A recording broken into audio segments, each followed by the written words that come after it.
그렇다면 거짓인 명제인가요?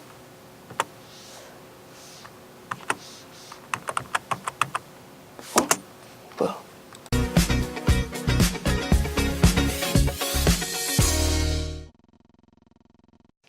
안녕하세요. 컴퓨터 코딩쌤은 역시 지니쌤. 1강에 이어 오늘도 2강 열심히 공부를 해볼까요?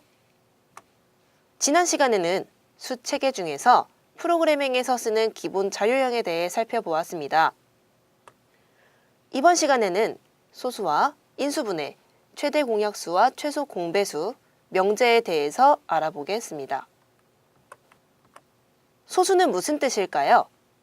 1과 자기 자신만으로 나누어 떨어지는 1보다 큰 양의 정수입니다. 사회에서 소수 의견 존중이 필요합니다 라는 소수랑은 달라요. 예를 들어서 4는 소수일까요? 4가 되려면 4 곱하기 1, 2 곱하기 2가 있죠. 4는 그래서 갖고 있는 수가 1, 2, 4입니다. 1하고 자기 자신만의 수가 있어야 하는데 2가 들어가 있기 때문에 합성수라고 하죠. 그렇다면 6은 어떨까요?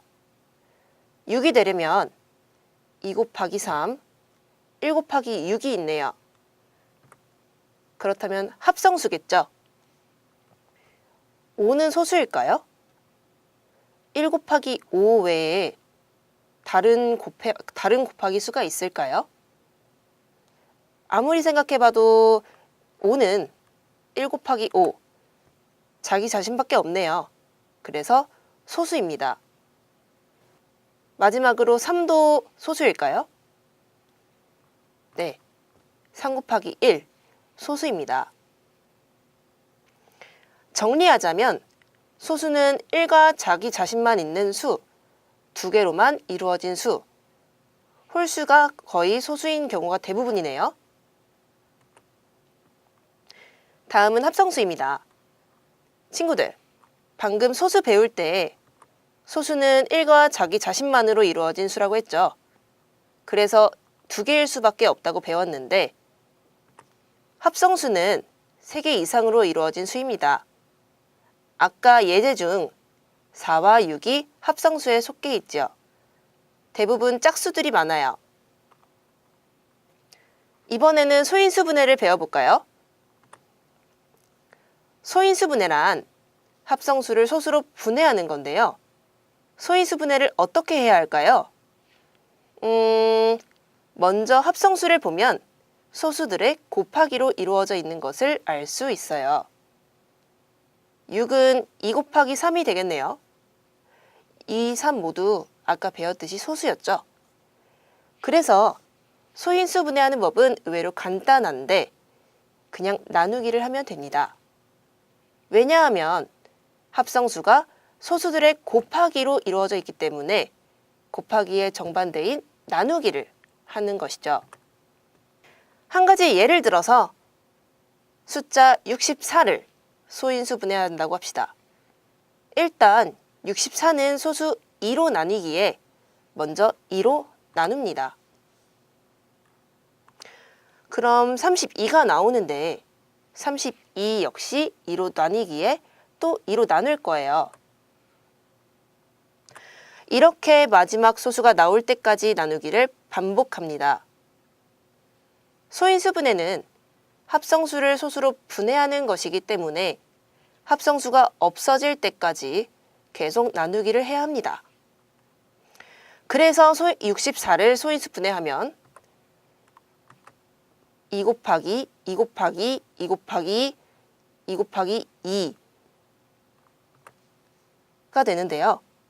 그런데 수식이 조금 길어서 읽거나 쓰기에 불편하므로 거듭 제곱을 사용해서 수식을 간단하게 나타낼 거예요. 그래서 64를 소인수 분해했을 때 2의 6제곱이 됩니다.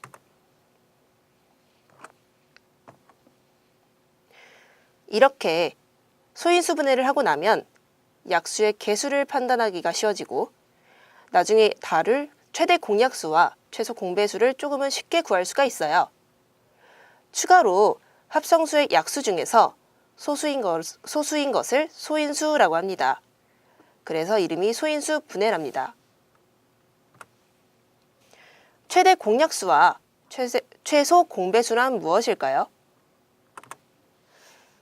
먼저 최대 공약수에 대해서 알아보겠습니다. 서로 다른 두 자연수라도 약수를 구해보면 똑같이 공통된 약수가 있어요. 예를 들어서 자연수 72와 90을 소인수분해 해보면 소인수분해 배웠죠? 소수로 나타내는 겁니다. 소수로 나누는 거. 72는 2의 세제곱 곱하기 3의 제곱, 90은 2 곱하기 3의 제곱 곱하기 5입니다. 공통된 수를 찾아볼까요? 2와 3의 제곱이겠네요. 이렇게 서로 다른 두 자연수의 공통된 약수를 보통 공약수라고 부릅니다. 그리고 공약수 중에서 가장 큰 수가 최대 공약수입니다. 그래서 자연수 12와 18의 최대 공약수는 6이라는 것을 알 수 있죠. 최대 공약수는 그냥 공약수 중에서 가장 큰 수를 나타내기에 최대 공약수라고 부릅니다. 그런데 이 최대 공약수를 알면 공약수 구하기가 쉬워집니다. 왜냐하면 최대 공약수의 약수가 바로 공약수이기 때문이죠. 그래서 일일이 약수를 구해서 공약수를 찾지 않아도 최대 공약수만 알면 쉽게 공약수를 구할 수 있답니다. 그럼 이번에는 최소 공배수에 대해서 알아볼 거예요. 소인수 분해하여 각 수 중에 어느 한 곳에 있는 약수를 모두 찾아서 곱해주면 됩니다. 최소 공배수는 그냥 공배수 중에서 가장 작은 수를 나타내기에 최소 공배수라고 부릅니다. 예제를 볼까요? 24와 30을 각 소인수 분해를 합니다. 24는 30 옆에는 다 소인수 분해한 결과값이죠. 자, 그럼 각 수 중 어느 한 곳에 있는 약수를 모두 찾아볼까요? 24에서는 2의 세제곱이 되겠고 30은 5가 되겠네요. 그 세 숫자를 곱합니다. 2의 세제곱 곱하기 3 곱하기 5 하면 총 120이라는 결과값이 나오는데 이게 최소 공배수가 되겠네요. 마지막입니다, 여러분. 명제에 대해서 알아볼 거예요. 명제의 정의는 내용이 참인지 거짓인지 명확하게 판별할 수 있는 식이나 문장을 말합니다. 명제에는 두 가지가 분류가 돼요. 내용이 항상 옳은 참인 명제와 내용이 한 가지라도 옳지 않은 경우가 있는 명제인 거짓인 명제. 이렇게 얘기하면 알쏭달쏭하죠. 예문을 볼까요? 1 더하기 1은 2이다. 사실인가요? 네, 1 더하기 1은 2, 참인 명제에 해당합니다. 다음 예제를 볼게요. x가 3이면 x 플러스 3은 7이다. 이건 맞나요? x에 3을 대입해서 더해보면 6입니다. 일단 저기에는 7이라고 나와 있으니까 답은 틀렸는데 거짓인 명제에 들어가나요? 네, 한 가지라도 옳지 않으니 거짓인 명제로 부합된답니다. 그럼 예문에는 없지만 번외로 지니쌤은 예쁘다. 이건 명제일까요? 명확하게 판별할 수 없죠. 주관적이잖아요. 그래서 지니쌤은 이쁘다. 이건 명제가 아닙니다. 참이라고 생각하는 친구들은 고마워요. 하지만 이거는 아예 명제가 아닙니다. 다음은 가정과 결론을 배워볼게요. P면 Q라는 명제가 있을 때 P를 가정 Q를 결론이라고 하고 기호는 화살표를 사용하여 나타냅니다. 간단한 예가 뭐가 있을까요? A는 3이면 3A는 3B이다. 가정이 무엇일까요? 내가 돼지발을 먹었다면, 뭐뭐라면, 네, 행복했을 것이다. 그렇다면 여기서 가정이 뭘까요? 돼지발을 먹었다면이 가정이겠죠? 그러면 예제로 다시 돌아와서 가정은 A는 B이면 되겠네요. 결론은요? 행복했을 것이다. 이게 결론이겠네요. 그렇다면 예시는 3A는 3B다가 결론입니다.